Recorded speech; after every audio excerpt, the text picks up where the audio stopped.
Hello friends, നമ്മുടെ ദേശീയ മത്സ്യമാണ് കരിമീൻ. എല്ലാവർക്കും അറിയാം. എന്നാൽ നമുക്ക് പുതിയ രീതിയിൽ ഒന്ന് കറി വെച്ച് നോക്കാം. ഈ രീതിയിൽ കറി വെച്ചാൽ ഒരു മീനല്ല, കൂടുതൽ മീൻ കഴിക്കാൻ തോന്നും. പക്ഷേ നമ്മുടെ ദേശീയ മത്സ്യത്തിൻ്റെ വില കേട്ടാൽ ഞെട്ടിപ്പോകും. എന്നാൽ ഈ ഓണത്തിന് ഒരു ദേശീയ മത്സ്യം കൂടി ഇരിക്കട്ടെ. എങ്ങനെയാണ് കുക്ക് ചെയ്യുന്നതെന്ന് നോക്കാം. ആദ്യമായി കരിമീൻ്റെ ചിതമ്പൽ ചെത്തിക്കളഞ്ഞ് നല്ലപോലെ കഴുകി ക്ലീൻ ചെയ്ത് വരഞ്ഞു വയ്ക്കണം. കരിമീൻ കറി ടേസ്റ്റി ആവണമെങ്കിൽ നല്ലപോലെ മീൻ വരഞ്ഞു കൊടുക്കണം. ഈ രീതിയിൽ വരഞ്ഞു കൊടുക്കുമ്പോഴാണ് മസാലയെല്ലാം നന്നായി പിടിക്കുന്നത്.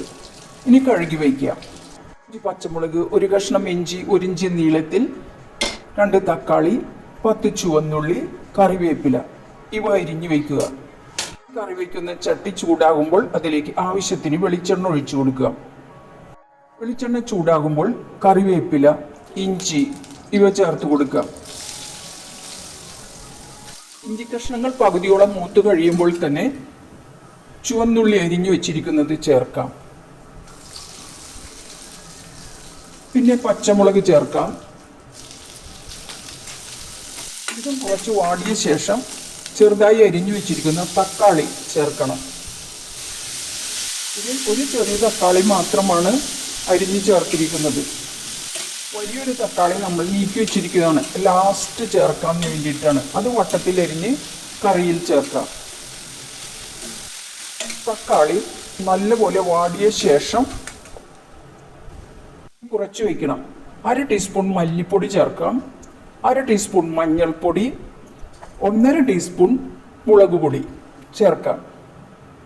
കാശ്മീരി മുളക് പൊടിയാണെങ്കിൽ 1/2 ടീസ്പൂൺ ചേർത്താൽ മതി.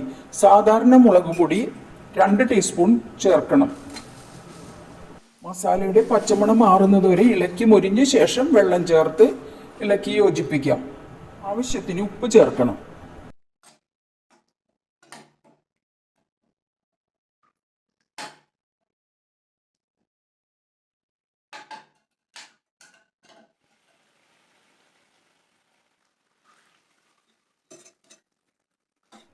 ഇനി മീൻ കറി അടച്ചു മൂടി വേവിക്കാം. 5 മിനിറ്റ് വേവിച്ചാൽ മതി.